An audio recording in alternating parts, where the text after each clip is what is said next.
Mimi nikisema kitu nasema kile najua. Sibahatishi hata kitu kimoja. So napozungumza mambo ya Juba, I mean Juba. Wakati nazungumzia mambo ya Juba, si kwamba nabahatisha. Na hata ndugu yangu yule wakati anaongea jana, wakati tumuulize swali, ulikuwa unaongelea nani? Ulikuwa unajibu Godana ukiongelea nani?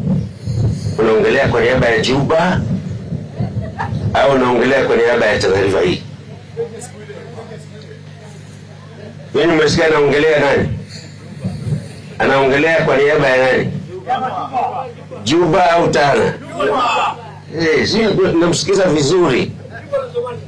Nilimsikiza vizuri, alikuwa anaongea kwa niaba ya Juba.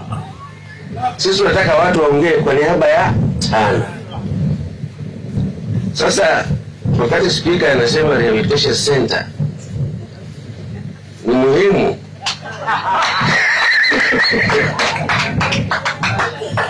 ni muhimu sana iweko, lakini kabla tujenge hapa kuna center iko hapa, we can set aside upande moja kupeleka wenazimu hapo.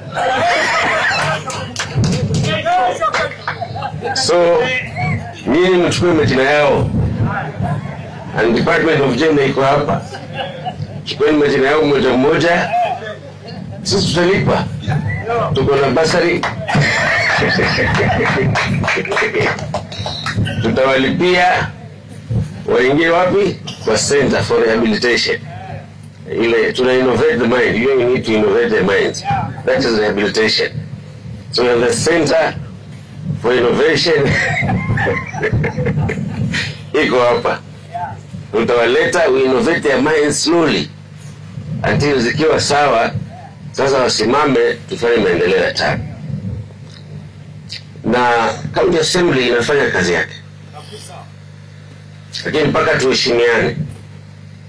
There are two levels of government.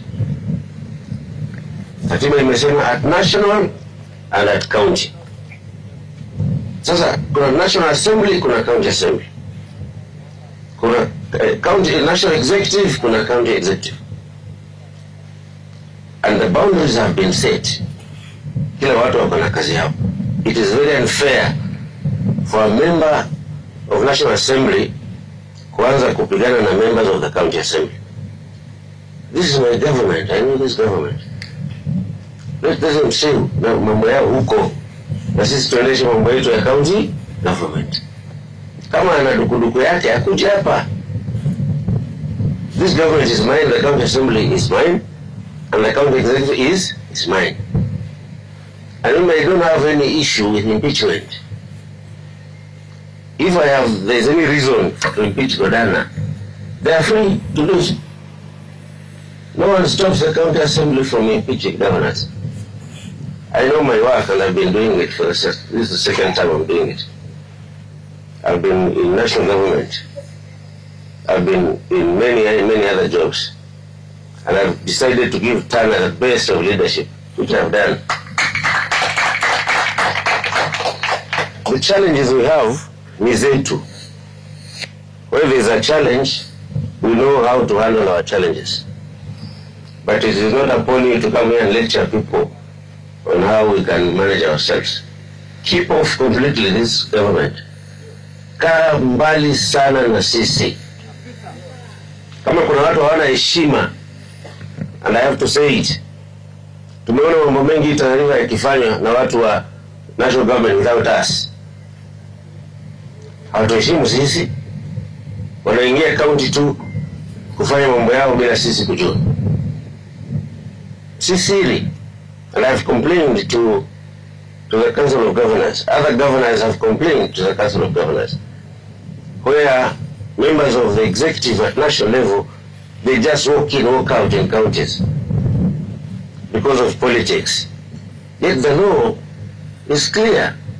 The government there has to be collaboration and cooperation between the two levels of government. Sasa hebu tupunguze siasa na tufuate sheria. tufanye kazi tukiheshimiana, tufanye kazi kwa ushirikiano, tufanye kazi bila ya mafitina mingi ya Tana River hii, fitina kila siku. Sasa kazi ifanywe.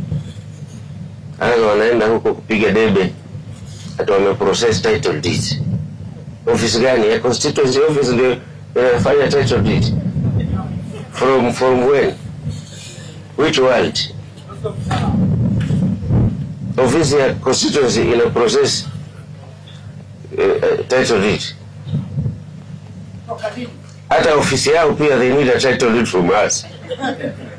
Now they are saying they process title deeds and give to people. Sio ni ukora. Ni ukora. Sasa usidanganye wananchi siku hizi. Watu wamesoma bwana. Watu wa Tana River siku hizi wamesoma sana. Kuna ma PhD. Unasikia watu hapa bado wameenroll. They are doing PhD. County Secretary. Wamemaliza. Bado hawajamaliza. Anafanya the master's only. You are also doing professor. County Secretary amesoma. Nani ndio balance? Ule ni engineer mzima anaitwa Washira. Bafi pale ana masters yake economics. Huyu jamaa hapa akona masters yake hapo ameweka kwa mfuko. Huyu anafanya masters yake amemaliza after bado graduation. Yaro anafanya PhD. Malibe sasa anaendelea na masters yake. Hapa hivi speaker akona makaratasi chungu mzima. Sasa nimesikia tena huyu mwite jina gani lakini hayo naye anamkatesa. Shemeji yangu Helena hapa sasa anaendelea na PhD. Sasa unaona watu ni wajinga. Si utuonyeshe makaratasi yako. Wewe uko na nini? Si tumuulize hao watu tutolee karatasi yako. Because hapa watu wanaandikwa na qualification. Hapa watu wanaandikwa na qualification. Na wao wana qualification. Kuna qualification kipande wengine. Hakuna qualification. Sasa watu wamesoma. Usitoe sisi ni wajinga. Hasa watu sisi wenda wazimu. Wewe ndio mwenda wazimu. Haujui kile unafanya. So tuheshimiane. Heshimu serikali ya county na sisi tuheshimu serikali ya national government. Leo sisi kuwajibu vizuri. Nilikuwa nimepanga siku nyingine. Hii leo ni kupapasa tunajaribu kuwapapasa lakini kuna siku itawalima ile hajaijua. Wameni wachana na meja. Wachana nani? Kama wana ubabe mwingi sana waende tu na hiyo speed. 2027 kuna watu lazima tuwanyoe. Kwa sababu hawana adabu. 2027 tujipange. Na mimi nataka kuambia tena ikifika 2027 tukisema huyu tuangushe, tunaangusha. Hakuna mambo mawili. Huyu adunde. Tunamweka chini. Kerere hiyo itaisha tu. Tuhesabu siku kidogo. Na mimi sijaanza kuvaa kiatu. Bado mimi nachapa tu kazi yangu. Siku ile mkiona nimeanza kuvaa kiatu, mjue kimeumana. Iko siku kitaumana. Si mbali sana. Kitaumana tu. Sasa wacha tuachie hapo leo. Leo tunawafanyia massage tu. Lakini siku yao itafika. Ndio watajua hawajui. Asanteni sana, Mungu awabariki.